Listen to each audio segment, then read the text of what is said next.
আসসালামু আলাইকুম। গতকাল অফিস বন্ধ হয়ে গেছে। সরকারি ছুটি শুরু হয়ে গেছে। আজকে থেকে কি সেই অনুপাতে টাকা দিবে কিনা বা পরবর্তী স্টেপগুলো কী হবে, এই বিষয়গুলো নিয়ে আপনাদের অনেক আগ্রহ এবং কমেন্ট আমি ইতিমধ্যে ফলো করেছি। যেগুলোর ধারাবাহিকতায় আমার মনে হলো একটা ভিডিও বানানো দরকার, যে অফিস ছুটি হলেও আপনাদের টাকাগুলো যাবে কিনা।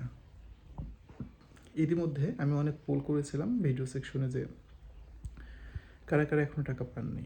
অনেকেই টাকা এখনও পায়নি এবং অনেকেই টাকা পেয়েছে। সো এর ধারাবাহিকতায় কী সমস্যাটা হয়েছে, যারা পায়নি তারা মনে করতেছে টাকা দেয়নি, আর যারা পেয়েছে তারা তো বলতেছে আলহামদুলিল্লাহ টাকা পেয়েছি।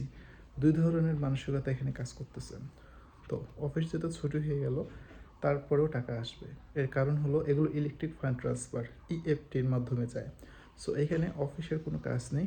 অনুমোদন দেওয়ার পর স্টেপ বাই স্টেপ অটোমেটিকলি টাকা চলে যাবে। সামনে ঈদকে সামনে রেখে এখন কথা হলো এই টাকাগুলো ঈদের আগে পাওয়ার সম্ভাবনা আছে কি না। অবশ্যই সরকার চেষ্টা করতেছে ঈদের আগে সম্পূর্ণ টাকা ক্লিয়ার করে দিতে। যার ধারাবাহিকতায় আপনারা দেখতেছেন যে রিসেন্টলি 3-4 দিন ধরে কিন্তু টাকা আসা শুরু হয়েছে এবং পর্যায়ক্রমে প্রায় সব অ্যাকাউন্টে টাকা ঢুকতেছে। এখন কথা হলো, যাদের টাকা ঢুকতেছে না তাদের কী করণীয়। আপনাদের কিছুই করণীয় নেই। আপনাদের হয়তো বা একটু অ্যাকাউন্টে চেক করতে হবে বারবার, কারণ ফোনে SMS ছাড়াও অনেক ক্ষেত্রে টাকা ঢুকে যায়। এবং এই ভিডিওটা দেখার পরে আপনি গিয়ে আপনার অ্যাকাউন্ট চেক করবেন, যে অ্যাকাউন্টে আপনি টাকা পান, নগদ, বিকাশ, রকেট বা এজেন্ট ব্যাংকিং যেটাতেই পান না কেন, আপনি একটু অ্যাকাউন্টটা চেক করবেন।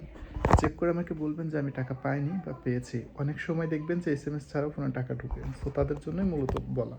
আর যাদের ঢুকছে তো তারা দ্রুত সময় তুলে নেবেন। আর দোয়া করবেন যারা টাকা পায়নি তারা যেন দ্রুত সময়ের মধ্যে এই টাকাগুলো পেয়ে যায়। ধন্যবাদ আপনাদেরকে যারা আমার ভিডিওটা ক্লিক করে এত সময় পর্যন্ত দেখলেন। ইনশাল্লাহ পরবর্তীতে আপনাদের জন্য আরও গুরুত্বপূর্ণ নিউজ নিয়ে আসবো। আর এতটুকু মনে রাখবেন, সরকারি টাকা ঈদ উপলক্ষে অফিস বন্ধ হওয়ার পরেও টাকা ফোনে ঢোকে, এবং যেটা অনেক আগে থেকে ঢুকে চলে আসছে। যেহেতু টাকা দেওয়া শুরু হয়েছে, দেখুন পর্যায়ক্রমে সবার অ্যাকাউন্টে ঢুকে যাবে। একটু 2টা দিন দেরি করেন, ঈদে আছে আর 3 দিন।